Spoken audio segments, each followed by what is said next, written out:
Seigneur Jésus, le Seigneur Jésus me demande de vous annoncer qu'il fait son entrée. J'aimerais qu'on reste connecté, s'il vous plaît. Et il me demande de vous annoncer qu'il rentre dans cette pièce.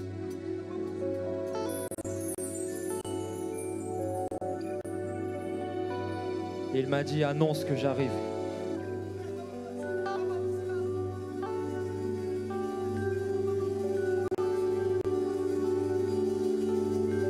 Il m'a dit, annonce que j'arrive. Annonce que je suis là. Annonce que je suis là. Annonce-leur que je suis là.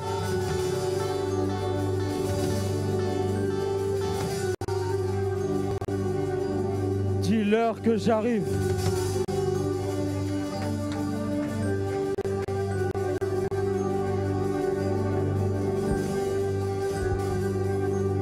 Je vous prie d'accueillir le roi des rois.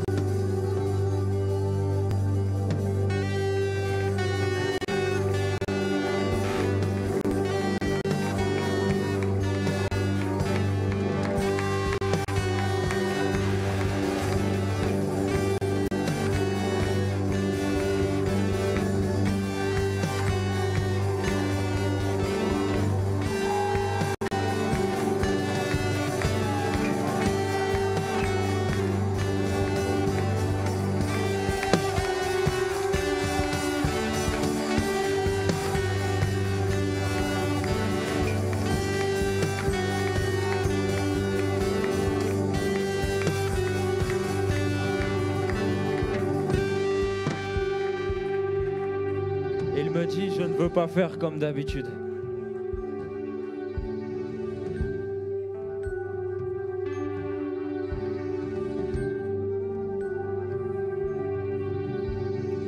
Que mon peuple revienne à la crainte. Que mon peuple puisse me craindre.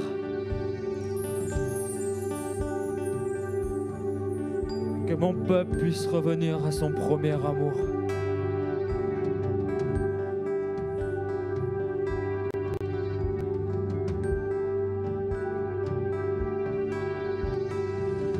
L'onction du Saint-Esprit est là.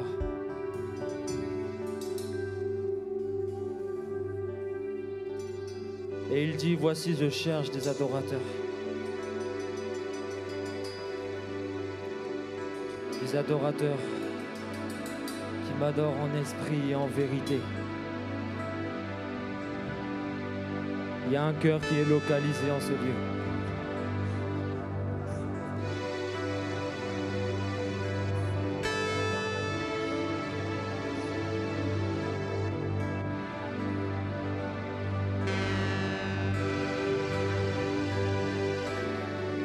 Saint-Esprit, je te demande de commencer par les protocoles.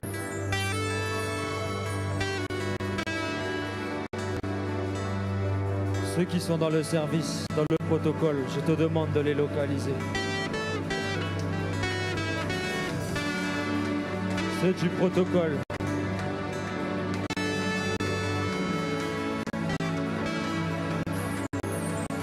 Le Saint-Esprit me dit, ceux qui font le ménage, Dieu libère une grâce particulière sur vous maintenant.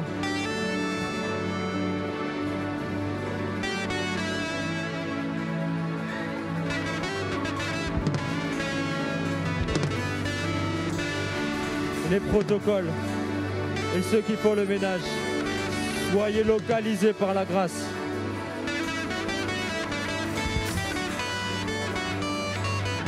Les intercesseurs, ceux qui prient dans le secret, ceux qui intercèdent pour leur pasteur, que la grâce vous localise. Ce que personne ne voit, ce que personne ne voit. Dieu te dit aujourd'hui, je te vois, je te vois, je te vois.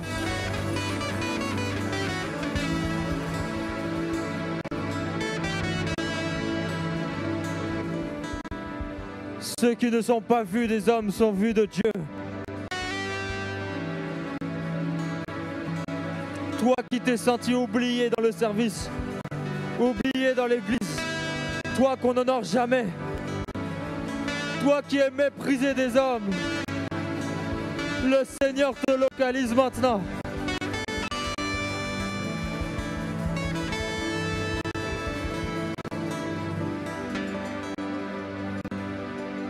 Tous les rejetés, les méprisés,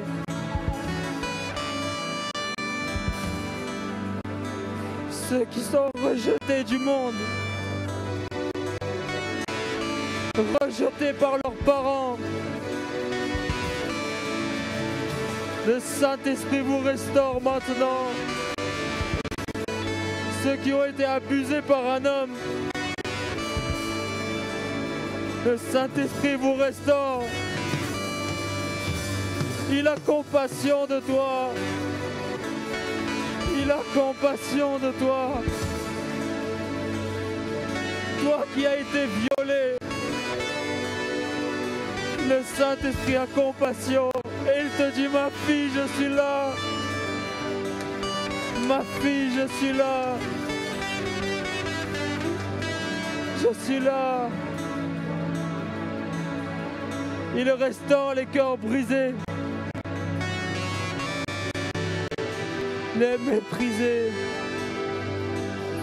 ceux qui ne sont pas importants. Dieu les localise et il te guérit.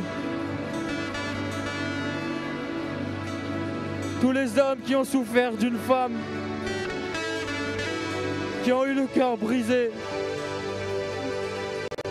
messieurs, Dieu vous guérit, Dieu vous restaure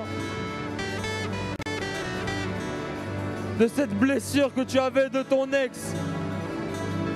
Le Saint-Esprit, en une fraction de seconde, te guérit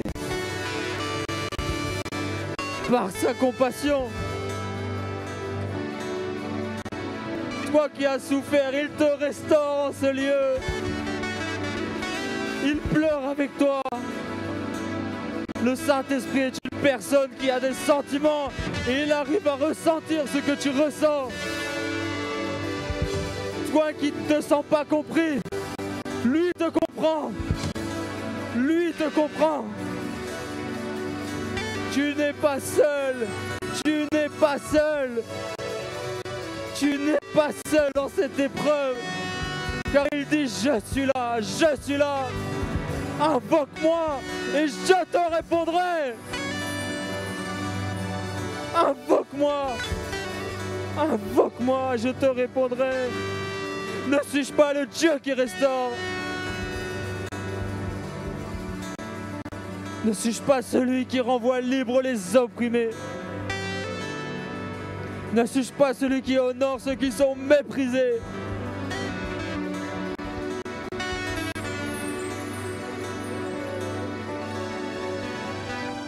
À tous ceux qui sont oubliés, Dieu vous localise. Tous ceux qui restent après le culte pour nettoyer, ceux qui restent jusqu'à 2 h du matin pour nettoyer, Dieu vous bénit en ce lieu. Sa main est sur vous. Sa main est sur vous. Ceux qui préparent à manger pour les hommes de Dieu, ceux qui portent leur Bible, ceux qui sont à leur service, la main de Dieu descend sur vous en ce lieu. Recevez la gloire de Dieu sur vous. Toi qu'aucun homme n'honore, Dieu t'honore en ce lieu. Par l'onction, par une vague du Saint-Esprit. Lorsque je priais, le Saint-Esprit me disait, honore ceux qui ne sont pas vus dans l'église, qui ne sont pas à la chair, qui ne sont pas à la chorale, mais qui font un grand travail. Ceux qui sèment dans le ministère. Toi qui as donné des offrandes sacrificielles, que la main de Dieu vienne sur toi en ce lieu. Que les piliers financiers de l'Église soient bénis. Même toi qui donnes peu, mais pour toi c'est tout. Qui ne donne que 20 € des fois à l'Église. Mais c'est beaucoup pour toi. Que Dieu te localise. Je demande au Saint-Esprit de bénir tous ceux qui s'aiment dans ce ministère. Les pourvoyeurs de l'Église, Dieu vous localise. Et je libère cette grâce financière sur vous.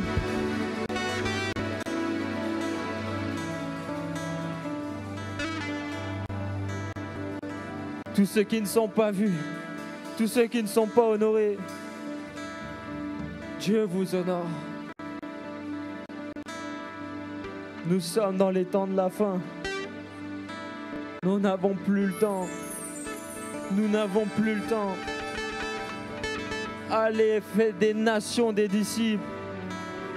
Allez, prêchez la bonne parole. Matthieu 24, 14 nous dit: cette bonne nouvelle sera prêchée à toute la création. Alors viendra la fin. Celui qui évangélise prophétise le retour de Christ. Prophétise le retour de son époux. Toute épouse doit désirer le retour de l'époux. Dieu aujourd'hui te mandate pour annoncer le retour de Christ. La parole de Dieu nous dit dans 2 Pierre que Dieu ne tarde pas dans l'accomplissement de sa promesse concernant son retour. Mais Dieu use de patience afin que tous se convertissent.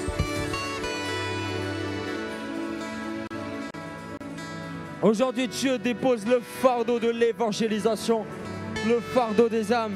Certaines personnes veulent sentir une tristesse dans leur cœur pour ceux qui n'ont pas Christ. Toutes ces personnes qui se perdent sans Jésus, qui se perdent en enfer, Dieu dépose le fardeau de les sauver. Vous allez sentir dans votre cœur un feu pour les âmes. Que Dieu mandate des évangélistes.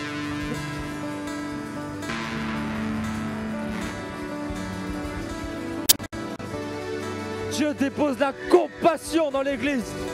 Dieu dépose la compassion dans l'Église. La compassion des âmes. Une compassion pour les brebis égarées. Pour ceux qui n'ont pas Christ. Pour ceux qui pleurent. Pour ceux qui sont affligés. Je décrète sur toi un nouveau cœur. Un nouveau cœur. Un nouveau cœur. Le cœur du Créateur qui bat pour les âmes. Plus un seul jour ne passera sans que tu puisses témoigner de la gloire de Jésus-Christ. Le seul qui peut sauver. Le seul qui peut restaurer. Le seul qui mène au Père. Le seul qui amène la réconciliation. La Bible déclare dans le livre de 2 Corinthiens: je t'ai donné le ministère de la réconciliation. Dieu dépose la parole de la réconciliation dans ton cœur. La parole de la réconciliation. Dieu dispose des nouveaux cœurs en ce lieu. Un renouvellement de l'intelligence. Un nouveau cœur. Et tu ne seras plus jamais le même, plus jamais le même. Homme de réveil, femme de réveil. Tel est ton nom, tel est ton nom. Homme de réveil, femme de réveil. Aucune âme ne s'approchera de toi sans qu'elle n'ait pu entendre parler de Jésus-Christ. Le seul qui est ressuscité d'entre les morts, qui a vaincu la mort. Dieu s'adresse aujourd'hui à quelqu'un qui ne connaît pas son appel. Ton seul appel, c'est de gagner des âmes. Peu importe le titre que Dieu te donnera. Et il t'appelle à gagner des âmes par l'amour. Car l'amour est une personne. Dieu te mandate comme le réveil, le revivaliste. À partir d'aujourd'hui, tu feras trembler le diable. Tu feras trembler le diable. Ça ne sera pas facile, mais ça sera possible. Persévère, persévère jusqu'à la fin, jusqu'à son retour. Prêche l'évangile sans compromission. L'apôtre Paul disait à Timothée, que ce soit favorable ou non, prêche. Que ce soit favorable ou non, prêche. Que ça soit favorable ou non, prêche. Car c'est le Saint-Esprit qui dispose les cœurs. L'apôtre Paul disait à un pasteur, fais l'œuvre de l'évangéliste. Dieu mandate les pasteurs à évangéliser. Fais l'œuvre de l'évangéliste, comme il a dit au grand Timothée. Fais l'œuvre de l'évangéliste. Fais l'œuvre de l'évangéliste. Car celui qui annonce le retour de Christ prophétise son retour, désire son retour et se positionne comme une épouse.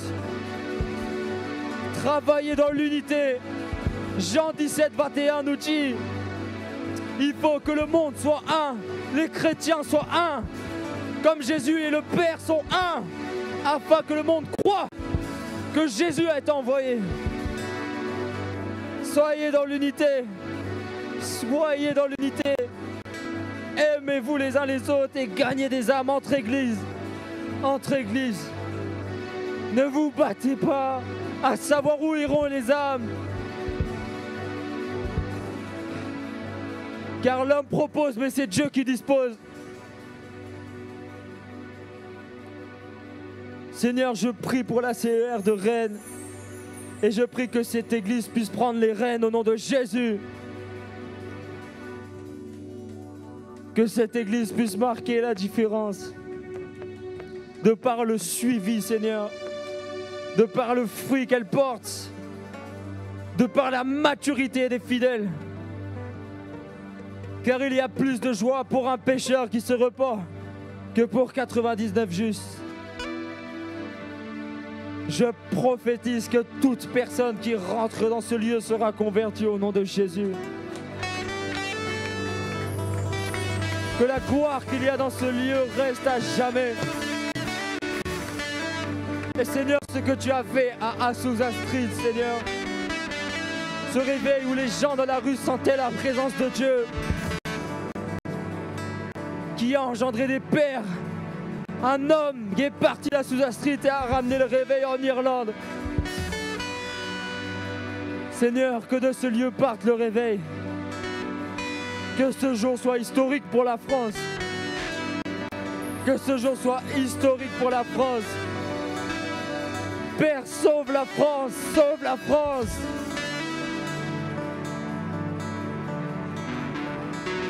Que ton évangile soit prêché au président. Que Dieu mandate aujourd'hui des hommes et des femmes qui prêcheront aux autorités de ce pays. Dieu va sélectionner des hommes et des femmes selon son cœur pour les positionner.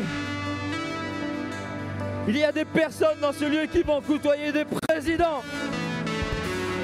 Des présidents qui te demanderont: que puis-je faire pour toi?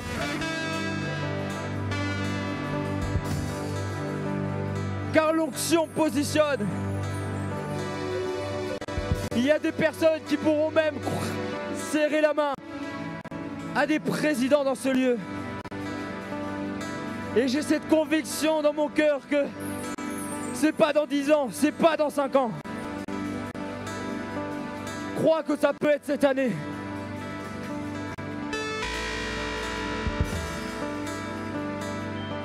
Je vois même une mallette d'argent. Parce que Dieu te donnera même la provision avant la vision. Tu ne manqueras de rien. Tu ne manqueras de rien. Dieu cherche un Reinhard Bonnke dans cette génération. Dieu cherche un Billy Graham dans cette génération. Dieu cherche un Tel Osborne dans cette génération.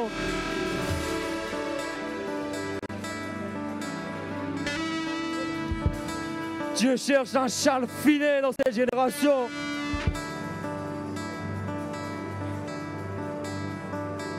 Dieu cherche l'apôtre Paul du 21e siècle.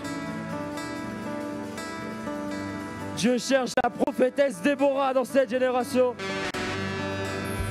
Dieu cherche le Gédéon. Dieu cherche le David selon son cœur.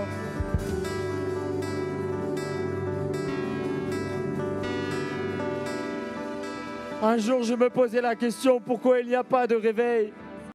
Pourquoi il n'y a pas de réveil? Et Dieu m'a dit, mais qui enverrai-je? Je veux amener le réveil, mais qui enverrai-je? Qui enverrai-je? Qui répondra, me voici? Car la Bible déclare dans le livre de Jacques, ne vous bornez pas, écoutez la parole, mettez-la en pratique. Alors à 6 mois de conversion, je suis parti au Maroc. Je ne connaissais pas Matthieu, Marc, Luc, Jean, je ne connaissais rien. Mais je témoignais de ce que Jésus m'avait sorti. Il m'avait sorti de la dépression. Et ça suffisait. Je ne connaissais aucun verset à part Jean 3,16. Mais j'ai prêché et les âmes ont été sauvées.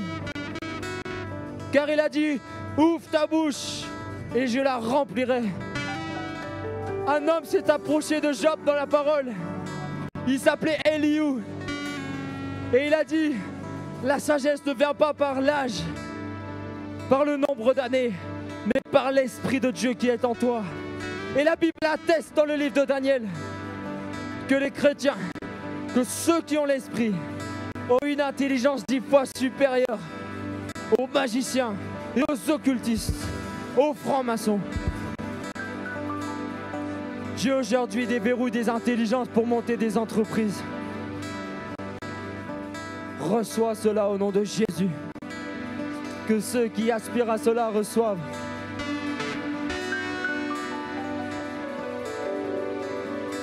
Quelle honte pour les chrétiens d'avoir laissé un païen créer Microsoft. Quelle honte pour les chrétiens d'avoir laissé un païen créer Apple. Quelle honte pour les chrétiens d'avoir laissé un païen d'être président.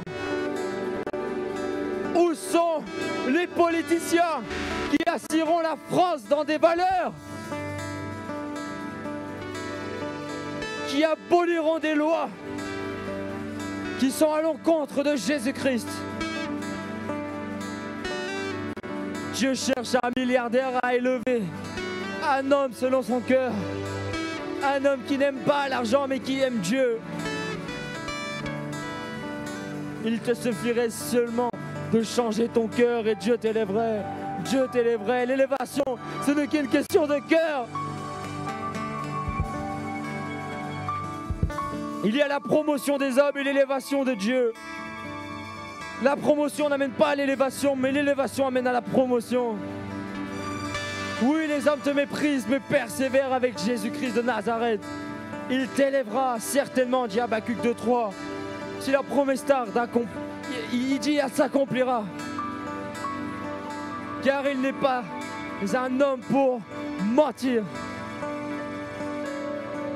La Bible déclare que Jésus est fidèle et la fidélité, c'est la capacité à accomplir ses promesses. Dieu est fidèle, il est fidèle, il est fidèle. Seigneur, je te prie, Papa, de oindre du Saint-Esprit tous tes adorateurs dans ce lieu, sans exception. Je demande, Père, un renouvellement de l'intelligence.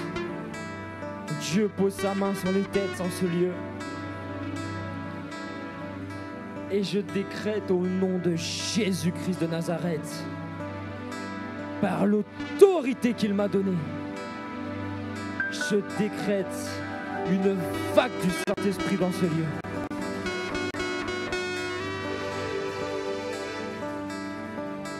Une fraîche onction. Une fraîche onction. Avec un nouveau cœur. Un nouveau système de pensée. Certaines personnes vont sentir un vent frais descendre dans la salle. La température va commencer à baisser. Il va même commencer à faire froid dans ce lieu. Il va même commencer à faire froid dans ce lieu. Une fraîche onction dans ce lieu.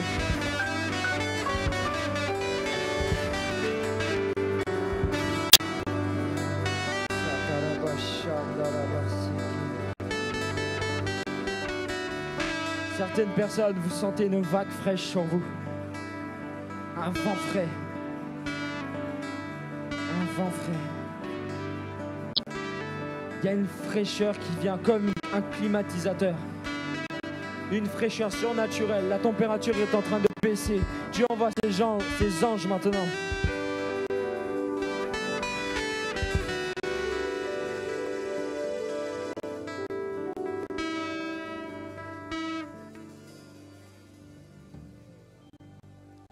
Je sens ce vent frais.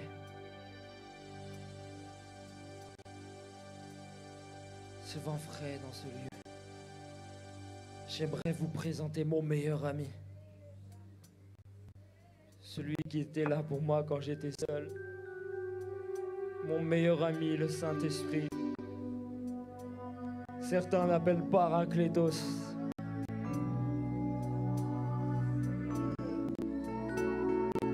J'aimerais vous présenter mon meilleur ami. Saint-Esprit, peux-tu te révéler à cette assemblée? Je vous présente le Paraclétos. Voici pourquoi Jésus est mort. Certains disent pourquoi Jésus est mort. Mais moi je vais vous dire pour qui Jésus est mort.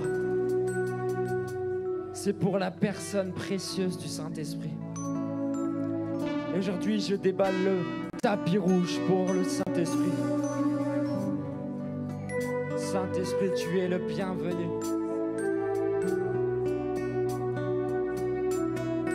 Je te demande de venir dans ce lieu. Mon meilleur ami, mon papa d'amour. Je te demande de faire ressentir ta gloire. Car il y a beaucoup d'enseignements. Mais aujourd'hui, nous voulons ta démonstration.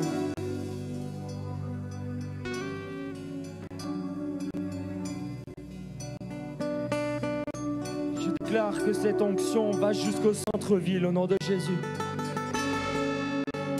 Cette onction va jusqu'au centre-ville. Et ça ne s'éteint jamais au nom de Jésus.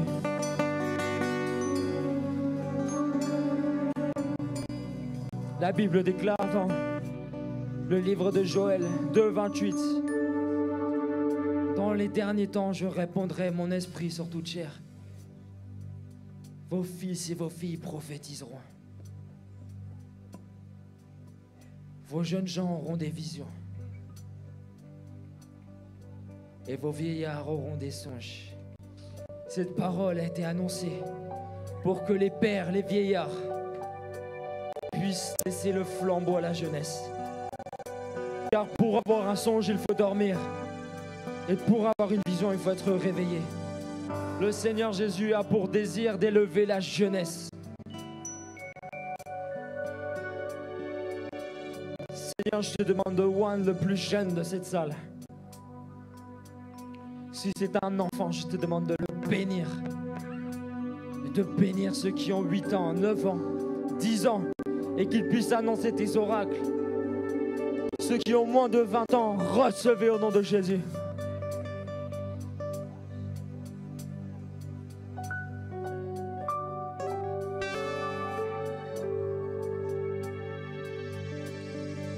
Ceux qui ont moins de 20 ans, je libère sur vous une grâce particulière.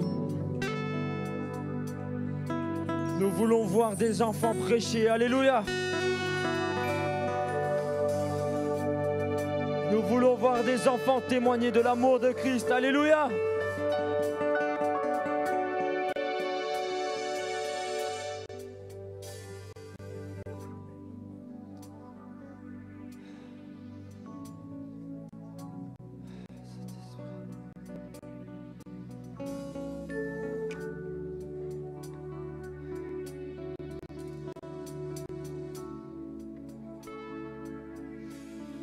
Il y a y a certaines personnes, je sens qu'elles sont tellement loin spirituellement de ce lieu qu'elles ne se sentent plus du tout.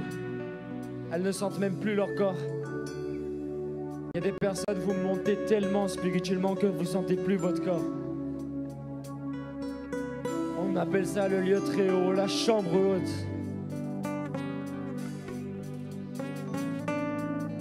Certaines personnes, vous ne savez même plus si vous êtes dans votre corps. Vous sentez comme votre esprit s'élever, s'élever, s'élever, s'élever dans les lieux très hauts.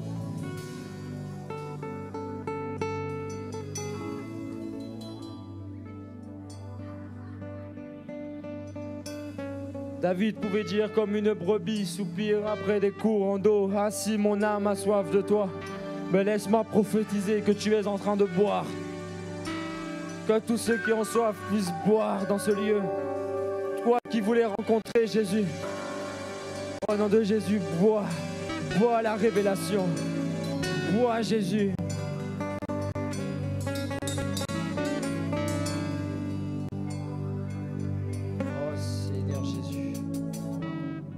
C'est la première fois que je me sens comme ivre.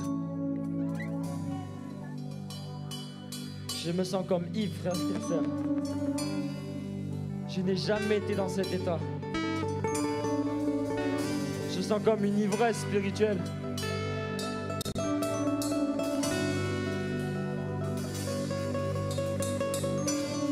Un homme s'appelait Kenneth Hagin.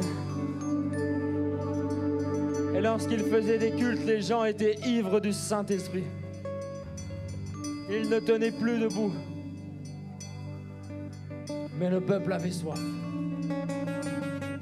Le peuple n'était pas spectateur, le peuple était acteur. Est-ce qu'une personne dans ce lieu en a marre de sa dimension avec Dieu? Est-ce qu'une personne dans ce lieu veut plus avec le Seigneur? Si tu veux plus avec le Seigneur, dis Parakletos. Je prie qu'une louange spirituelle puisse venir dans ce lieu. Des sons qu'on n'a jamais entendus. Une femme s'appelait Catherine Kuhlman. Un service de puissance a fait tomber le pianiste. Et les gens étaient étonnés de voir le piano continuer à jouer. Un ange continuait la louange, alléluia. Et cette femme s'est avancée, les yeux fermés, elle a fait un pas dans le vide et elle a marché sur le vide. Les anges ont porté ses pieds. Elle est rentrée dans un restaurant, les gens sont tombés par terre dans la gloire du Seigneur qui aspire à cette dimension.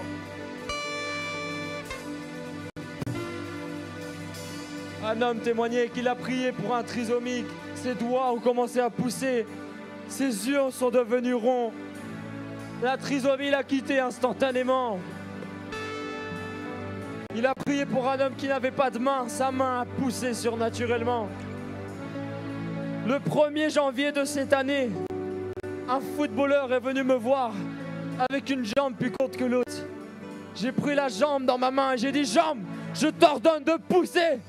Et la jambe a poussé devant moi. Alléluia. Le Dieu que vous priez est beaucoup plus grand que vous n'imaginez. Un chant dit, tu es plus grand que ce que l'on dit. La Bible déclare que les cieux ne sont pas arrivés à imagination humaine. Tu n'as pas idée à ce que quoi le paradis peut ressembler, ni la gloire du Seigneur.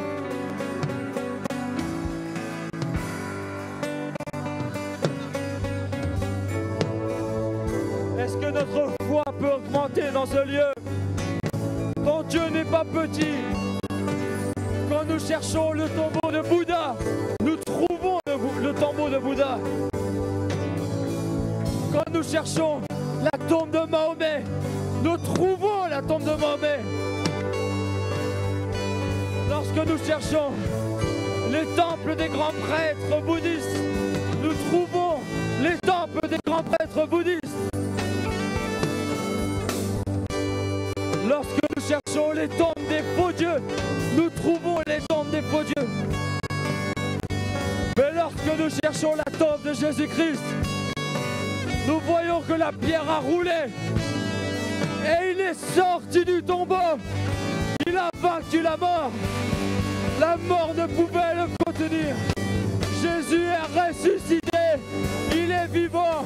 Il est puissant. Il est capable de délivrer les captifs. Il est capable de restaurer ta famille. Le Dieu que je prêche est puissant. Nul n'est comparable à lui. Nul n'est semblable à Jésus-Christ.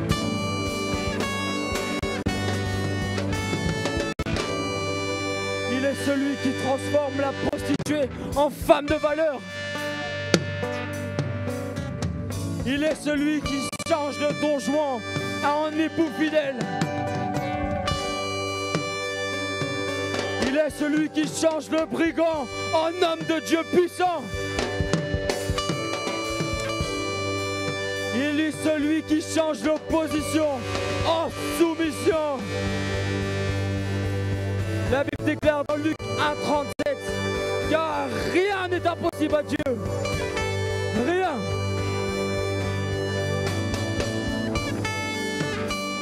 Seigneur, je veux prier pour le corps pastoral dans toute l'humilité, Seigneur, face à ces grandes personnes. Et Seigneur, non pas parce que moi je prie, mais parce que tu es mort à la croix. Seigneur, je te demande, Papa, de renouveler, Papa, leur soif et leur patience. Je te demande sur le corps pastoral, Seigneur, de déposer, Papa, une double onction, Seigneur, une double portion comme Élisée. Que ce que tu avais déjà donné, Seigneur, puisse se multiplier par 2. Je déclare, Seigneur, moins de paroles et plus de résultats dans leur vie. Qu'en moins de prières, ils aient plus de résultats.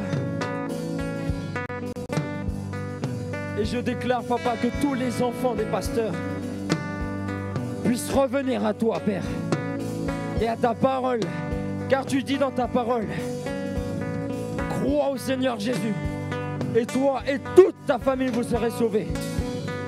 Je fais, Papa, cette requête particulière, Papa, conduite par le Saint-Esprit. Je te demande de sauver, Papa, la famille du corps pastoral, Seigneur. Ceux qui ne sont pas convertis, ramène-les, Papa, à l'humilité et à l'amour de Christ. Au nom de Jésus.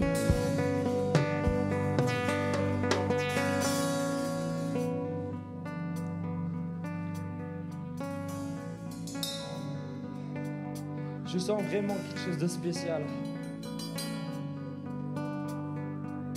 La dernière fois que j'ai été ivre, j'avais 18 ans.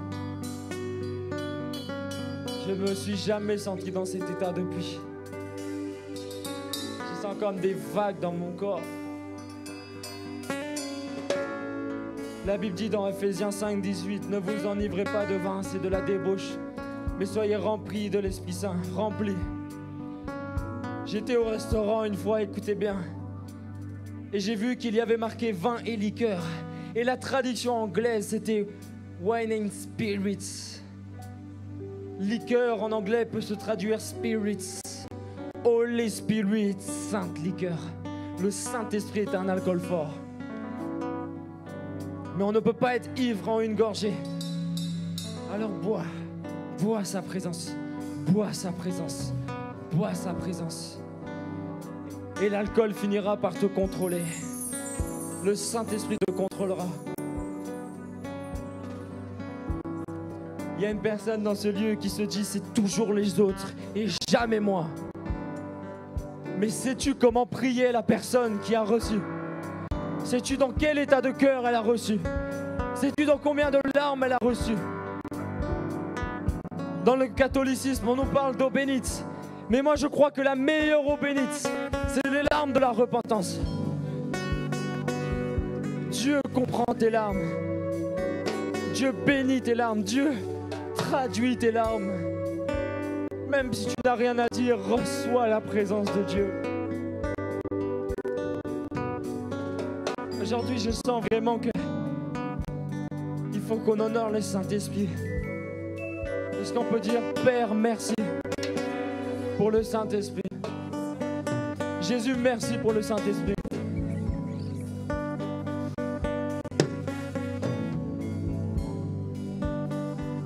Oh Seigneur, je n'ai jamais prêché dans cette atmosphère.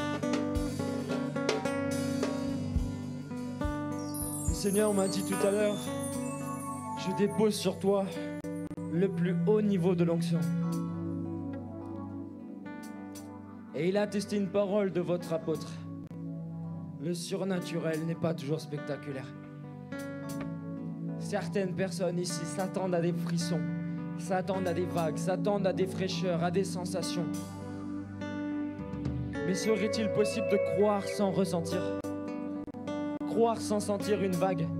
Kenneth Hagin disait, parfois les évangéliques, charismatiques, pentecôtistes reçoivent moins que les gens qui ne croient pas à toutes ces choses parce qu'ils s'attendent à des frissons. Mais l'autre jour, j'étais dans une église catholique, j'ai prêché devant 1400 personnes à Paris, église Jeanne d'Arc. Il y a une grande Vierge Marie quand tu rentres. Une église où l'idolâtrie régnait. Mais ces gens-là ne sont pas habitués aux sensations. Il a suffi que je lève ma main et que je proclame un mouvement de l'esprit. Ces gens-là ont commencé à parler en langue, être baptisés du Saint-Esprit. Parce qu'ils ne s'attendaient pas à un vent ni à quelque chose, mais ils croyaient en cette parole. Et beaucoup de personnes attendent de ressentir pour dire je reçois. Alors laisse-moi te dire, tu n'es pas un homme de foi, ni une femme de foi. Tu es un homme de sensation. Un chrétien bonbon et chocolat.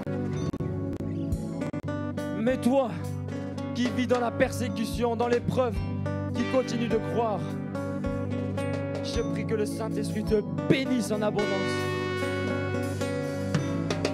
Les hommes de foi, c'est ces personnes qui n'ont jamais vu la main de Dieu, mais qui continuent à prêcher, à témoigner par la foi. J'ai fait beaucoup par la grâce de Dieu, des guérisons. Mais j'ai eu un accident quand j'étais jeune. Je suis tombé en moto à 95 km/h. Ma chaîne a sauté et je me suis fait 5 fractures. Je suis resté 1 mois et demi allongé. Je ne croyais pas en Dieu. Mais jusqu'à aujourd'hui, j'ai des problèmes de cou. À l'église, j'ai mal au cou quand je regarde. J'ai mal. J'ai mal à mes cervicales. J'ai une entorse à la cheville droite. Et j'ai plein de douleurs dans mon corps. Pourtant, je guéris. Et Dieu, je lui donne cet argument quand je prie. Seigneur, j'ai la foi. Même si j'ai mal, je veux qu'il soit guéri. Et je fais beaucoup de guérisons en ayant mal. Et ça c'est la marche de la foi. C'est de prier la prospérité en mangeant avec des coupons pour manger. C'est de prêcher la prospérité en vivant dans un désert financier. Quel homme de foi tu es. Quelle femme de foi. Waouh! J'ai toujours prêché la prospérité, même avec moins 800 € sur mon compte.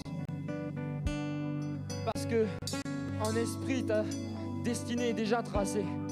Maintenant, il faut que tu prennes ce qu'il y a en esprit pour le ramener dans le physique. En esprit, tu as déjà ton époux et ton épouse. Que quelqu'un dise Amen. Tout ce que tu attends a déjà été accompli à la croix. Et Jésus se pose la question, pourquoi tu me demandes davantage alors que j'ai déjà tout fait? Le Saint-Esprit est attristé parce qu'on demande à Dieu plus de puissance alors qu'il suffirait de considérer celui qui vit en toi. Reinhard Bonnke dit, j'opère avec la même onction depuis le début. Je n'ai jamais reçu une nouvelle onction. Et il ne croit pas à la doctrine de toujours recevoir une nouvelle. Combien de fois? 1000 fois?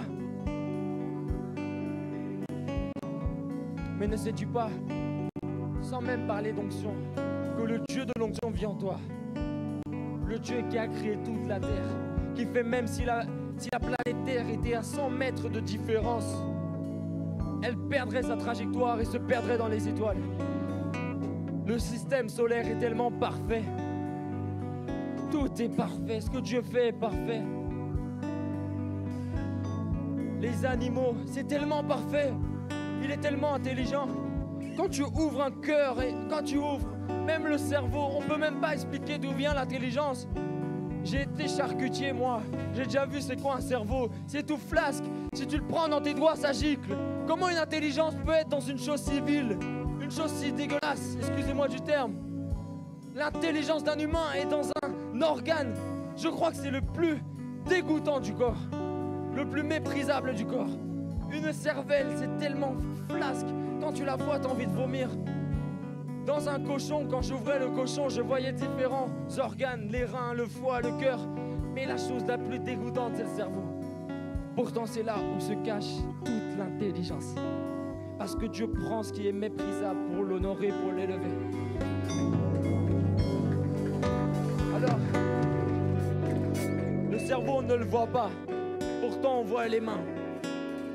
Tu sais quoi ? Les mains sans le cerveau ne peuvent pas être utilisées. Et le Saint-Esprit, regardez ce que Dieu fait. L'œil est un organe, mais la vue est un sens.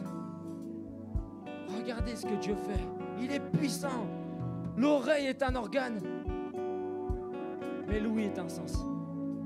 Mais qu'est-ce qui fait qu'il a rendu vie à des organes? Il est tellement bon, il est puissant.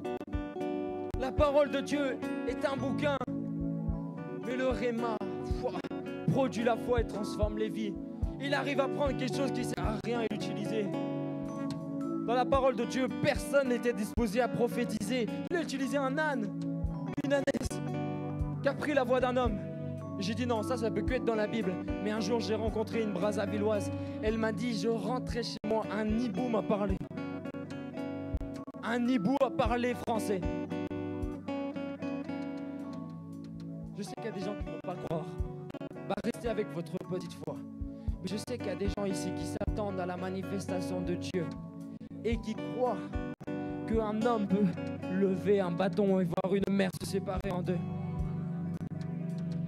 Le Dieu que je prie est tellement puissant. J'aimerais qu'on arrête de parler du diable, franchement. Oh, le diable, non. Le diable est puissant. Les gens disent toujours ça. Oh, lui, c'est un cas difficile. Sa délivrance, ça va être vraiment dur. Arrêtez de donner des éloges à Satan. Satan est tout petit, c'est un minable. Il est vaincu. Il est tellement vaincu que la Bible ne dit pas de se battre contre lui. La Bible dit de lutter. Parce qu'il est déjà vaincu. Le verbe lutter, c'est tenir en domination. Le diable, tu n'as pas besoin de le battre, il est déjà vaincu, tu dois le tenir en domination. Tu dois juste te dire, Satan, je ne me battrai pas contre toi, tu es déjà vaincu. Tu es sous mes pieds. On dit oui, mais il y a des marabouts. Ils sont tellement puissants. Non, ils ne sont pas puissants. J'ai rencontré une musulmane. Elle me dit, un grand imam, un grand marabout m'a guéri quand j'étais petite. Je suis né handicapé. Elle était toute tordue. Vraiment. Le marabout se met devant elle. Et il a guéri instantanément. Guéri, vous avez dit. C'est bizarre, quand son fils est né, il a la même maladie.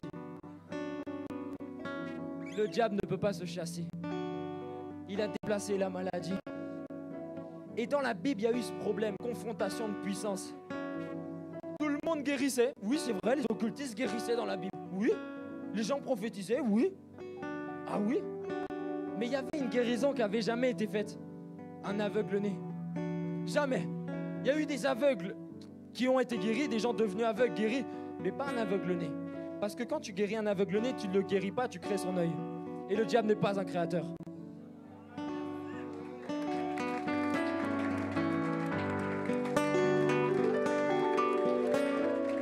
Les gens, quand ils ont vu ça, ils ont dit « Oh my God !»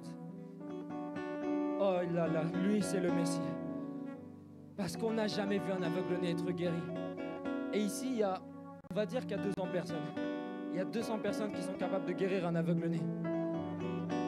Pourquoi? Bibliquement, ça s'explique comment?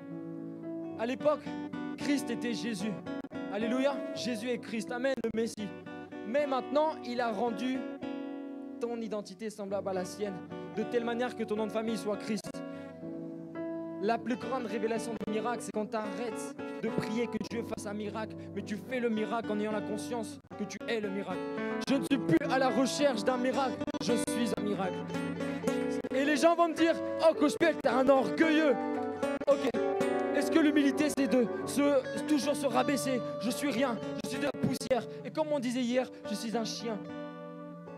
Non, l'humilité c'est aussi reconnaître ce que Dieu a fait de toi. Ce qu'il faut c'est la fin de la chose. Il ne faut pas que la personne soit dépendante de toi. Et je ne serai jamais ton Uber spirituel. Je peux juste te conduire, mais je ne serai jamais celui qui conduit tout le temps. Conduisez les gens dans l'autonomie. Dans l'évangélisation, vous leur parlez de Christ, vous leur donnez des clés et vous les laissez autonomes. Ils vont peut-être en vouloir, mais tu dis non, il faut que tu sois autonome. Un enfant, il ne sait pas se défendre seul. Mais quand il grandit, alléluia, il sait se défendre. Un enfant ne peut pas dormir seul, ne peut pas faire les choses seul. Il ne peut même pas se faire à manger seul. Mais au bout d'un moment, quand tu arrives à avoir tes propres révélations, ça veut dire que tu as grandi. La parole de Dieu est merveilleuse, Dieu est puissant. Je suis déjà arrivé au bout de mon temps, c'est grave. J'ai même pas prêché mon message. Vous voulez que je continue un peu? Qui a envie de recevoir de la part du Seigneur? Une femme dans la Bible s'appelait Ruth. J'aimerais qu'on reste dans cette atmosphère. Alléluia. Une femme dans la Bible s'appelait Ruth. Et elle a un problème. Elle est super heureuse, mais son mari, il meurt. Son frère meurt. Le père de son mari meurt. C'est quoi ça? Alors elle est là avec sa belle-maman, Naomi, on fait comment? Ruth a dit, Naomi, je vais t'aider, je ne vais pas te laisser comme ça, toute seule. Elle a utilisé la loyauté, alléluia. Elle s'est occupée de sa belle-maman. Alors elle a dit, ton Dieu sera mon Dieu, et je te suivrai. Alors Ruth commence à travailler. Elle travaille. Et un jour, elle est dans le champ. En train de travailler, elle ramasse. Je l'imagine bien avec le pagne. Elle ramasse, elle travaille. Et un jour, il y a le grand patron, il arrive, Boaz. Qui c'est qui est en train de travailler là-bas? On lui dit, c'est Ruth. Son mari est mort. Son beau-frère est mort, son beau-père est mort. Et il lui dit, mais pourquoi elle n'a pas refait sa vie? Parce qu'elle est loyale et elle a l'esprit de famille et elle a honoré sa belle-mère comme sa propre mère. Et Ruth, un jour cet homme va la voir et il fait ce geste-là. J'aimerais te demander en mariage. Boaz demande en mariage Ruth, le grand patron qui était riche. Le grand patron a été voir dans le champ quelqu'un qui travaillait et il l'a épousée. Ça te fait pas penser à l'évangélisation? Tu es dans le champ en train de travailler et quand le père revient, waouh, il t'épouse. Et il y a un autre enseignement. C'est que Ruth travaillait son témoignage, mais un jour c'est son témoignage qui a travaillé pour elle. Quand tu es dans la sainteté, quand tu es dans la présence de Dieu, tu ne perds pas ton temps. Tu ne perds pas ta jeunesse. Et à chaque fois que tu dis non au péché, tu dis oui à Jésus. Choisir, c'est renoncer. Si tu choisis Christ, tu renonces au monde. Et ta consécration, ton témoignage, un jour parlera pour toi. La Bible déclare, c'est grâce à la parole de leur témoignage. Ils l'ont vaincu. Alléluia. Et il y a 3 points dans ce passage-là. Ils l'ont vaincu grâce au sang de l'agneau, grâce à la parole de leur témoignage. Et ils n'ont point aimé la vie au point de craindre la mort. Le renoncement à soi. Comme disait Rémi, l'homme de Dieu, le renoncement à soi, c'est pas seulement le péché. La repentance ne concerne pas seulement le péché. C'est tout ton confort. Tu puisses te dire, non, aujourd'hui, je devais regarder le dernier épisode. Game of Thrones, j'allais le dire, mais je vais regarder le dernier épisode de Game of Thrones. Et puis, tu te dis, bon, c'est soit je trouve du temps pour Dieu, soit j'en sacrifie pour Dieu. Et là, tu décides d'arrêter de regarder ton épisode et de partir en ville et de te balader comme ça et de dire Seigneur, donne-moi une âme, donne-moi une âme. Pas besoin d'aller voir les gens, ça peut être dur. Mais Seigneur, donne-moi une âme, donne-moi une âme. Et tu te balades et puis, je sais pas, tu pries, tu lis ta parole, tu te balades. Tu dis Seigneur, je reste qu'une demi-heure, envoie-moi une âme. Et là, quelqu'un va te demander l'heure. Comme par hasard. Alors, il est 12h40 à peu près. Ah, merci, vous habitez ici? Comme par hasard, il a envie de discuter. Comme par hasard. Vous savez, je fais ça des fois. Je me balade à Paris et je dis donne-moi des âmes, donne-moi des âmes, donne-moi des âmes. Un vendeur, il me dit vous n'êtes pas d'ici. Comme par hasard. Comme par hasard, un vendeur me dit t'es pas d'ici. Non, moi je suis chrétien, je suis pas d'ici. Je rentre dans un magasin, il me dit oh, vous avez un trésor dans votre sac. Je sais pas, est-ce que le sac, il a aimé mon sac? Je dis non, moi mon trésor c'est la vie éternelle. Comme par hasard, les gens te tendent des perches, ça devient trop facile de prêcher. Moi je comprends pas les gens qui me disent c'est dur d'évangéliser. Je comprends pas. J'étais en Martinique, je suis là et je vois une blanche assise. Je dis bonjour, ça va, je suis chrétien et j'aimerais te partager ma foi, t'as du temps? Elle est grave réceptive. Bah ouais. Et puis je lui parle de Dieu, Tu vois, ça la touche, elle dit waouh, c'est super. Waouh, parce que moi je simplifie tout le temps, c'est trop simple. Je lui dis par exemple, arrêter de pécher ne te rapprochera pas forcément de Dieu. Mais te rapprocher de Dieu te fera arrêter de pécher. Les gens qui pensent qu'il faut être parfait pour aller à Christ, c'est comme les gens qui pensent qu'il faut être musclé pour aller à la salle. Et je lui partage avec simplicité. Et à un moment, quelqu'un peut dire tout à coup, mais qu'est-ce qui m'empêche d'être baptisé?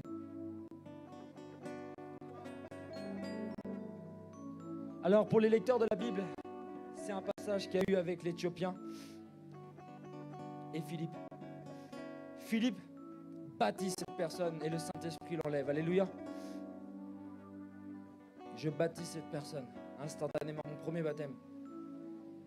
Et cette personne, je n'avais pas le temps de faire son suivi, je rentrais en France. Alors j'ai fait cette prière. Seigneur, je te recommande cette âme. Je ne pourrais pas faire son suivi.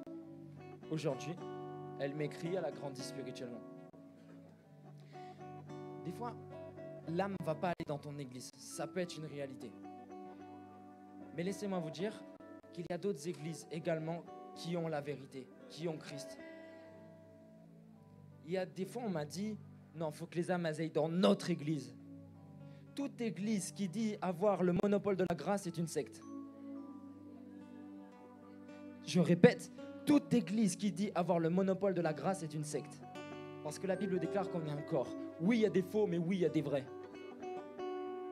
Donc maintenant, si tu vois que dans cette église, il y a des fruits, des fois, il y a des doctrines, c'est bizarre.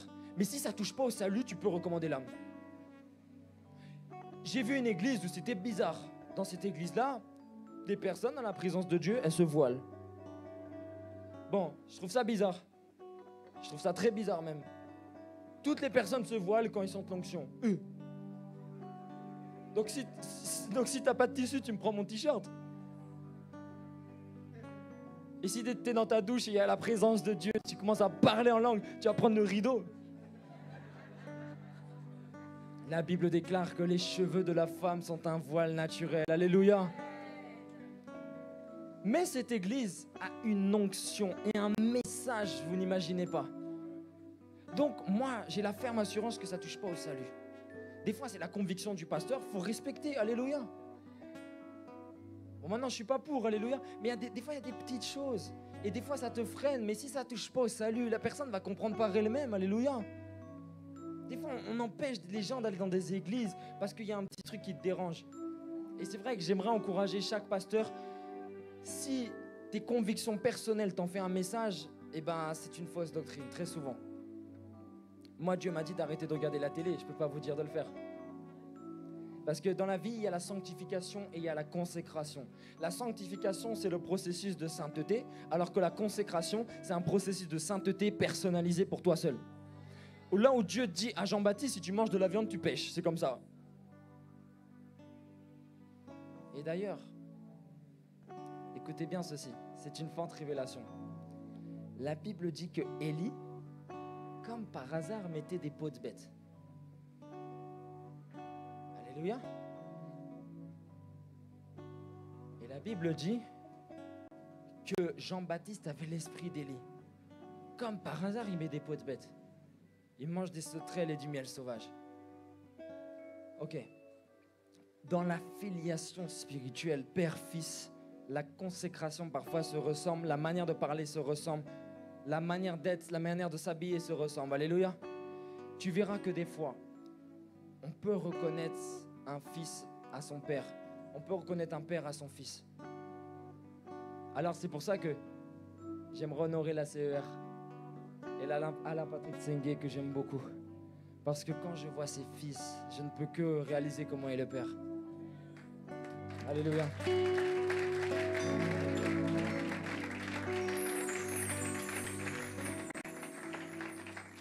Il ne faut pas oublier qu'il y a une portée spirituelle dans tout. Si tu es orgueilleux, mais que tu prêches quand même avec une fausse humilité, tu vas engendrer des orgueilleux spirituels. Des gens qui seront dans une sainteté orgueilleuse. Ils seront là, non, moi je ne suis pas tombé depuis longtemps. Et en fait, l'orateur prêche avec humilité, mais engendre des orgueilleux. Regardez beaucoup les fils d'une personne. Moi, franchement, je m'efforce d'être un bon fils pour honorer le pasteur Semayas. Tu sais, avoir un père, c'est vraiment important. C'est, comme je dis, sans père, tu es sans repère. Il y a un verset dans Matthieu 23:9 qui dit « N'ayez aucun père sur la terre, car qu'un seul père est dans les cieux. » Et les gens prennent ce verset pour dire qu'il ne faut pas avoir de père spirituel. Ok. Paul et Timothée, ça comment?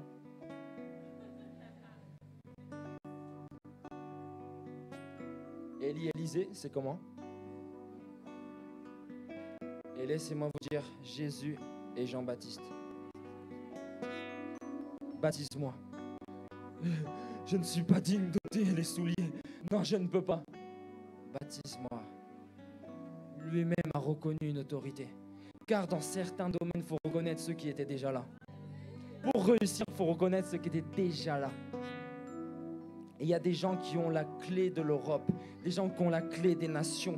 Et je te le dis, si tu ne reconnais pas certains ministères, tu ne pourras jamais avancer. Je suis désolé, comment puis-je opérer dans l'apostolat sans passer par l'apôtre? Non, moi je peux pas. Le secret de mon ministère, c'est que j'ai beaucoup de pères. J'ai qu'un seul père spirituel, mais j'ai des pères. Alléluia. Et dans la prédication, comment prêcher sans passer par Marcelo Tonasi? J'ai dit, Seigneur, connecte-moi. Dieu m'a connecté. Et je suis obligé de l'honorer. Je suis obligé d'être en dessous de lui. Je suis obligé. Comment évangéliser sans reconnaître le pasteur Semayas? Il était là avant moi. Je peux dire ce que je veux. Oui, j'évangélise, mais il était là avant moi. C'est un père, alléluia. Qui a vu quelqu'un avant lui prêcher dans les métros? Bon, oui, il y a eu des hommes de réveil qui ont évangélisé avant lui. Mais reconnais déjà le Père.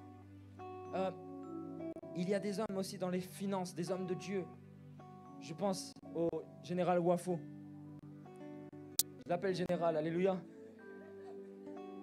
Ah, cet homme m'impressionne. Si je veux opérer dans certains domaines financiers pour bénir l'Église, amen, pas pour l'enrichissement, eh ben, je suis obligé de passer par lui pour apprendre. Tu sais pourquoi? Parce que si tu ne passes pas par un père, tu mettras le temps que lui a mis. Et peut-être plus. Alors qu'il suffit seulement d'être loyal, d'honorer la personne, d'apprendre à ses pieds. Et une grâce particulière vient en double portion. En double portion. Alléluia. Dieu est bon, Dieu est puissant. Qui aspire au réveil? Alors lisez les livres de Charles Finet. Lisez les livres de Tel Osborne. Regardez ses prédications. Apprenez l'anglais. Alléluia. Apprenez beaucoup de ceux qui ont déjà bâti quelque chose. Lisez la Bible aussi. Quelqu'un disait, si tu n'as pas le temps d'ouvrir un livre, tu n'as pas le temps d'ouvrir une entreprise. Alors moi je dis, si tu n'as pas le temps d'ouvrir la Bible, tu n'as pas le temps d'ouvrir ta destinée. Au niveau du temps, c'est jusqu'à quelle heure? Je sais pas du tout. Je suis perdu là. J'ai un esprit mais je suis pas en vérité là, je sais plus du tout. Ok. Alors on va essayer de clôturer, alléluia.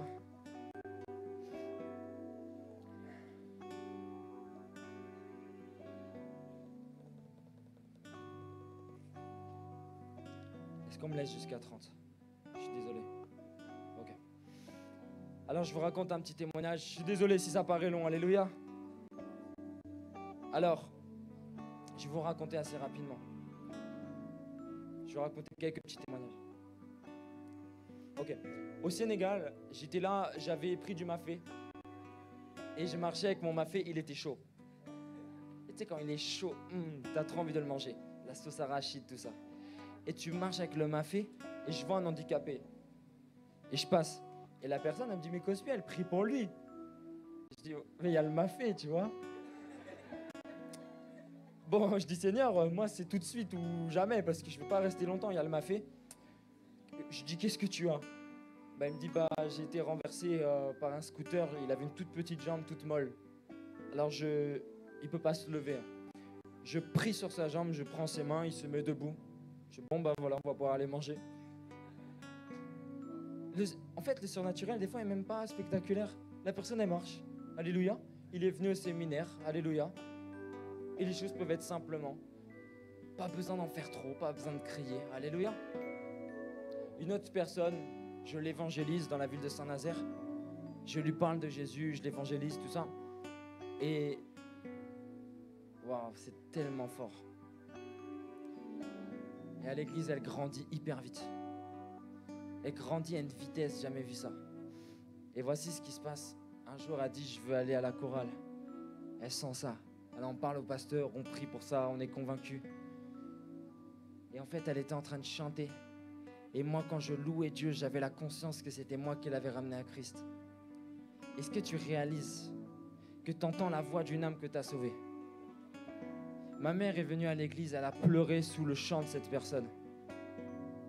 Une personne aussi musulmane que j'ai ramenée à Christ est devenue prophétesse. Bon, elle s'auto-proclame pas, mais moi je sais. Et elle prophétise avec précision. Lorsque tu seras au Sénégal, il y aura une personne avec des joues comme ça. Elle te voudra du mal. Moi, jeune ministère, j'écoute pas forcément. Et j'ai été empoisonné. Alors, il faut toujours écouter et soumettre dans la prière. Parce que Dieu, des fois, t'alerte. Des fois, tu dis, non, mais les gens, ils me veulent toujours du mal, je brise ses paroles. Non, écoute, si on dit que tu es orgueilleux, mets ça en prière. Il y a beaucoup de choses, et c'est avec les yeux des autres qu'on se voit mieux. Il faut beaucoup écouter la vie des gens. Des fois, il ne faut pas l'écouter, mais des fois, il faut l'écouter. Alléluia. Et tout ça pour dire, c'est une âme que j'ai gagnée, qui a voulu me sauver la vie. Dieu l'a utilisée pour me sauver la vie. Et bon, c'est vrai que ça n'a pas spécialement marché, parce que je n'ai pas écouté. Mais c'est dingue. C'est-à-dire que quand tu gagnes une âme, tu investis. Et il y a beaucoup de gens que j'ai gagnés. Aujourd'hui, c'est eux qui m'exhortent. Et j'ai même une personne, par la grâce de Dieu, que j'aimerais honorer à la CER de Paris. Je lui ai parlé de sa consécration avec Dieu. Je la voyais beaucoup dans des soirées entre filles, tout ça, maquillage, tenue, c'est pas trop ça. Et vraiment, je lui dis ces 4 vérités. Je lui donne rendez-vous, je lui dis ces 4 vérités, je lui parle dans les yeux, tout ça. Et aujourd'hui, elle est responsable à la CER.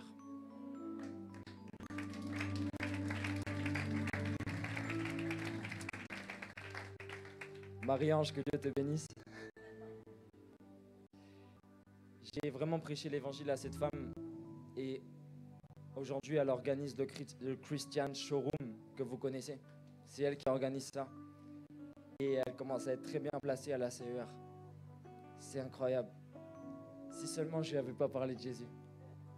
Si seulement je lui avais pas dit qu'elle a besoin de se consacrer. Vous vous rendez compte? Il a suffi de 1 an pour que la personne qui croit qu'elle est loin de Dieu devienne responsable à la CER. Pasteur Grace, Pasteur Paulette, toutes ces personnes-là ont vu en elle une femme responsable. Et elle a connu l'accélération divine. Moi, il m'a fallu de 6 mois pour prêcher dans toutes les nations. Suisse, alors, Maroc 6 mois, Suisse 7 mois. Et après, j'ai continué Martinique, Guadeloupe, Sénégal. Sénégal, ça faisait 12 mois. Ça a été très vite. Et Dieu s'est glorifié. Alléluia. Ça peut aller vite dans ta vie. Ça peut aller tellement vite. Et maintenant, j'aimerais partager un petit passage biblique. Je voulais le lire, mais ça va être un peu compliqué. Dans Genèse 29, la Bible nous parle de Jacob. Et là, c'est pour toute personne qui se sent découragée. Jacob, c'est un homme, il est amoureux d'une femme, mais tu n'as jamais vu ça. Rachel. La Bible dit que Rachel était belle et elle avait une sœur qui s'appelait Léa. Mais Léa avait des beaux yeux. En gros, la Bible ne dit pas qu'elle était moche. Attends, Rachel était belle, mais Léa avait des beaux yeux. Des yeux délicats. Dieu a tellement d'élégance, alléluia. Alors, quand il voit Léa, il dit « Oh my God, comment un père peut sortir 2 créatures si différentes ?» Bon, il veut épouser Rachel. À chaque fois qu'il voit Léa, il est là en mode « Elle aussi là. » Bon, moi je veux Rachel. Alors il dit à Laban « Moi je veux Rachel. » Laban, son père, lui dit bah, « Tu dois bosser 7 ans. » Alors pendant 7 ans, il est joyeux, il travaille, il dit « Oh, je vais avoir Rachel et tout. » Et il travaille, il est trop content. Et il se marie, tout ça, mais il s'est beaucoup enivré. Je pense qu'il se réveille même et c'est que là où il réalise que c'est pas Rachel. C'est la fameuse Léa. Aïe, aïe, aïe. Quelqu'un peut dire aïe, aïe, aïe. C'est pas la bonne. Mais là, il va en furie. Laban, j'ai bossé 7 ans et tu m'as donné la mauvaise. Comme toi aussi. On a des principes. On ne peut pas vendre. On ne peut pas marier la plus jeune avant l'aînée, avant la plus vieille. C'est normal, c'est un principe, tu connais pas. Il dit, oh. Bon bah je vais rebosser 7 ans, c'est ça? Bah oui. Elle retravaille 7 ans. Mais là, elle est frustrée. Et à chaque fois qu'il est invité, il doit aller avec sa Léa. Et puis, il va au mariage avec Léa. Il est blasé. Pendant 7 ans, il travaille. Il en a marre. Et puis, enfin, il a la fameuse Rachel.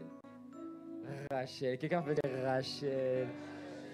Il est heureux, frais comme un gardon. Et là, il dit, toi, Léa. Et puis là, maintenant, il reste avec sa Rachel. Et il est avec Rachel. Il est heureux. Elle, elle dit, bon, je me suis marié, c'est bien, j'ai profité. Mais maintenant, il y a une promesse, hein. Abraham, Isaac et Jacob. Je suis aussi la promesse, amen. Alors on va faire des enfants. Parce que c'est ça la promesse, on va enfanter le Messie, on va enfanter les tribus de Juda. C'est moi Juda. Et puis...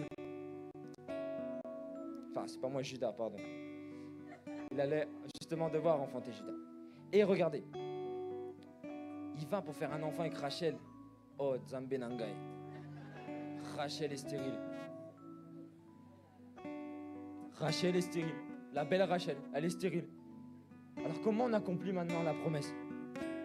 Il dit, mais attends, mais je comprends pas. Dieu me donne Rachel, elle est stérile.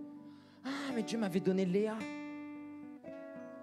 Bon, bah je vais faire les enfants avec Léa. Et la Bible dit, et laissez-moi vous lire ça. Laissez-moi vous lire ça. Regardez comment Dieu a la compassion des rejetés. Ah là là là là. Quelqu'un peut dire Alléluia. L'Éternel vit que Léa n'était pas aimée et il l'a rendue féconde, tandis que Rachel était stérile. Elle qui se sentait méprisée, Dieu lui a donné de quoi avoir des enfants. Léa devint enceinte. C'est beau, hein? Et elle enfanta un fils, à qui elle donna le nom de Ruben. Car elle dit, l'Éternel a vu mon humiliation, et maintenant mon mari m'aimera. Alléluia. Elle devint encore enceinte et enfanta un fils. Et elle dit, l'Éternel a entendu que je n'étais pas aimée, et il m'a accordé encore celui-ci. Elle lui donna le nom de Siméon. Elle devint encore enceinte. Alléluia.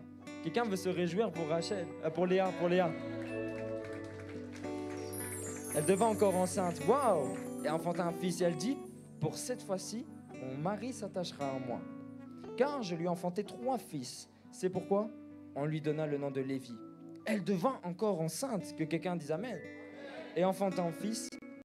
Voici, elle dit, cette fois je louerai l'Éternel. C'est pourquoi elle lui donna le nom de Judas. Et elle cessa d'enfanter. De Judas est né, écoutez bien s'il vous plaît, le Messie, le Rédempteur, l'admirable conseiller, l'homme annoncé dans Ésaïe 9, où la justice repose sur son épaule, l'enfant qui est annoncé. Dans Ésaïe 54, la Bible dit que c'est par ses meurtrissures que nous sommes guéris. L'homme qui a annoncé, l'homme qui est prophétisé, le Messie tant attendu est venu par Léa. Léa, c'est la situation dans ta vie que tu ne calcules pas, que tu n'as pas prévu, que tu n'as pas voulu. C'est l'épreuve, la difficulté, les choses que tu n'avais pas prévues. Tu dis, mais pourquoi ça m'arrive? Mais laisse-moi te dire qu'il n'y a pas d'enfantement sans douleur. La douleur enfante, l'épreuve enfante, la difficulté enfante. Et la Bible dit dans Philippiens 2 ou Philippiens 1 même que il nous a fait grâce de suivre Christ en croyant pour lui, mais également en souffrant pour lui. Et c'est pour eux, les gens qui te persécutent, une preuve de perdition, mais pour toi de salut. La seule chose aujourd'hui qui peut vraiment attester que tu sois en Christ, c'est aussi l'épreuve. L'épreuve enfante. Léa, c'est le 2% que tu n'arrives pas à prévoir dans ta vie. Parce qu'en général, Dieu, il fait à 98% comme on aimerait. Je le sens plutôt comme ça. Mais il y a 2% de temps en temps que tu ne calcules pas. Tu dis, mais pourquoi je n'ai pas pu signer dans cette entreprise? C'est arrivé à quelqu'un, ça? Je devais signer, je n'ai pas pu. Seigneur, tu m'as abandonné. Alors, soit tu te dis, Dieu m'a abandonné, soit tu persévères et tu repostules. Sauf que c'est plus la même personne qui repostule. Parce qu'avant, c'était un ingrat, oui, j'ai un travail, un orgueilleux. Mais la deuxième fois, c'est quelqu'un qui est humble, qui est façonné et qui est déterminé. C'est un persévérant. Et moi, si je suis employeur, je ne préférerais pas donner du travail à quelqu'un qui trouve pour la première fois. Je préférerais donner du travail à un persévérant, à quelqu'un qui s'arrache. Et une bénédiction que tu t'es battu, et bah tu la chéris. Et c'est pour ça qu'il y a des choses qui ne viennent pas trop vite. Comme ça, quand tu les auras, tu sauras les chérir. Parce que l'ingratitude, ça te pousse à faire les choses en plus longtemps. Quelqu'un qui est ingrat, c'est toujours plus long. Quand tu ne sais pas reconnaître ce que Dieu a déjà donné, eh ben, tu n'auras pas un exaucement facile. Mais quelqu'un qui sait chérir, quelqu'un qui sait honorer son pasteur, quelqu'un qui sait honorer son père, quelqu'un qui sait honorer sa mère, quelqu'un qui sait honorer le peu de finances qu'il a. Parce qu'aujourd'hui, tout le monde mange à sa faim. Dieu lui donnera tellement. Si Dieu te donne 1000 euros, si tu sais déjà te donner ta dîme sur 1000 euros, Dieu te donnera 10 000. L'élévation, elle vient grâce à un état de cœur. Imaginez Jacob, comment il a dû être découragé. On m'avait dit que c'était Rachel. Mais très souvent, Dieu te révèle ta destinée, mais il ne révèle pas le parcours pour que dans le parcours, tu lui tiennes la main. Il te dit tu feras ça, mais tu ne sais pas par quel chemin passer pour que tu sois dépendant de lui. Arrête de vouloir faire pareil que les autres. Demande à Dieu le chemin. Alléluia. Dieu est tellement bon. Dieu est tellement bon. Dieu est tellement bon.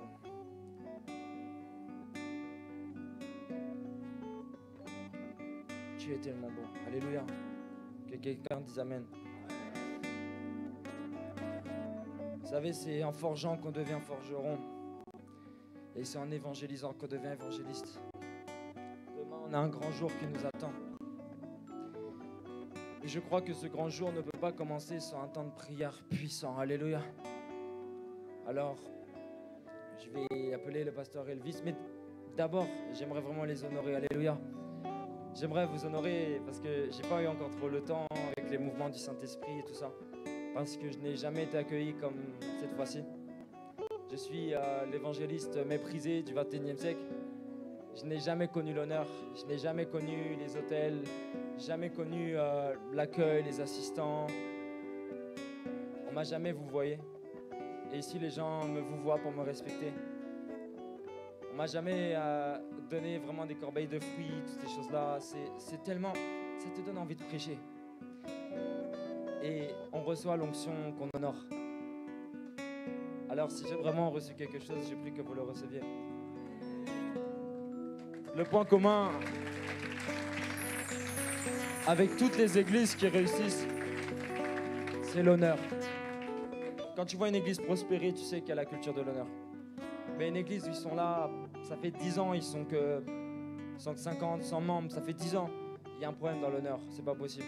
Parce que quand tu invites quelqu'un et tu le reçois en qualité de prophète, tu reçois le cadeau et la bénédiction du prophète. Alléluia. Alors vraiment, vous avez des pasteurs en or. J'aimerais remercier tous les pasteurs également. Mais c'est parce que c'est eux que je connais. Alléluia. Mais je sais que derrière, il y a tout le corps pastoral. Alléluia. Je ne connais pas les noms, mais en tout cas, je connais le cœur. J'ai tellement reçu.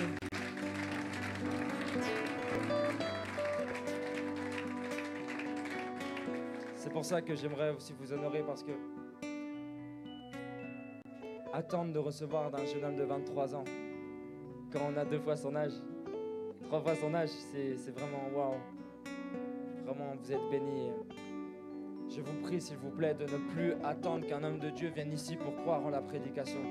Mais croyez en vos pasteurs, croyez en vos bergers, croyez en vos responsables de G12. Je crois que c'est ça. Croyez en vos responsables, s'il vous plaît, même s'ils sont jeunes. Regardez Rémi. Depuis que j'ai commencé, il est à genoux en priant. Quel homme de Dieu. Moi, il m'impressionne. Hein. Quand on a commencé à évangéliser, il n'en était pas là. Alléluia. Mais je trouve qu'il travaille avec l'onction de son Père. Parce qu'il a su s'attacher avec l'honneur. Et pensez à Ruth. L'honneur l'a positionnée. Si tu veux que le grand Boaz, Jésus-Christ, puisse t'épouser, reste loyal. J'ai vraiment le sentiment de parler de la déloyauté pendant quelques secondes. La déloyauté est un processus. Tu es blessé par ton pasteur, blessé par ton responsable. Donc, tu as une blessure. Donc, tu te retires des programmes. Tu te retires petit à petit, tu commences à passer dans la passivité. Avant, tu étais actif, mais tu deviens passif. Et le passif, il observe. Et il observe, et il dit bon, il commence à parler. Il parle, parce qu'il est plus actif, donc il est passif, donc il observe. Et il observe. Mon responsable, il abuse. À sa place, j'aurais fait ça. Franchement, j'aurais pas prêché comme ça. J'aurais jamais fait ça comme ça. Mais ça s'arrête pas là, la déloyauté. Déjà que tu es maudit en faisant ça. Après, tu commences à faire de la politique. Et tu rallies des gens à ta cause. Et tu veux faire un coup d'état. La première étape dans la déloyauté, c'est la blessure. Très souvent. Si tu es blessé de ton pasteur, si tu es blessé d'un homme de Dieu, va lui parler. Et dis-lui, pasteur, j'ai été blessé le jour où vous m'aviez dit cela. Et vous discutez et vous rétablissez une relation. Mais dans homme de Dieu, il y a homme. Et si vous passez du temps avec moi, vous serez peut-être déçus. On peut toujours être déçu. On peut toujours être déçu d'un homme. Il n'est pas parfait. Vos pasteurs ne sont pas parfaits. Ils ne le sont pas. Il n'y a que Christ qui est parfait. Un seul est bon, dit la parole. Mais Dieu utilise un homme imparfait, qu'il capacite, qu'il utilise et qu'il met comme autorité. Donc tu n'as pas le choix. Tu n'as pas le choix, tu respectes. Et les principes bibliques, c'est comme le code de la route. Ils sont là pour te protéger, mais si tu les enfreins, ça se retourne contre toi. Quand tu critiques un oint, laisse-moi te dire que les anges protègent l'onction. Alors les anges qui étaient censés te protéger, ils vont protéger ton pasteur parce que tu le critiques. Et tu perds tout. Les anges de ton ministère, ton onction, tu perds tout. Tu perds tout en critiquant. La calomnie, ça te fait tout perdre. Alors si ton pasteur pêche, mets-toi à genoux et pleure pour qu'il se relève. S'il t'a blessé, va lui parler. Mais ne jamais ne parle de ton pasteur ou d'un homme de Dieu, qui que ce soit. Jamais. Je prophétise que si tu parles sur un pasteur, tu seras bloqué jusqu'à ce que tu lui demandes pardon.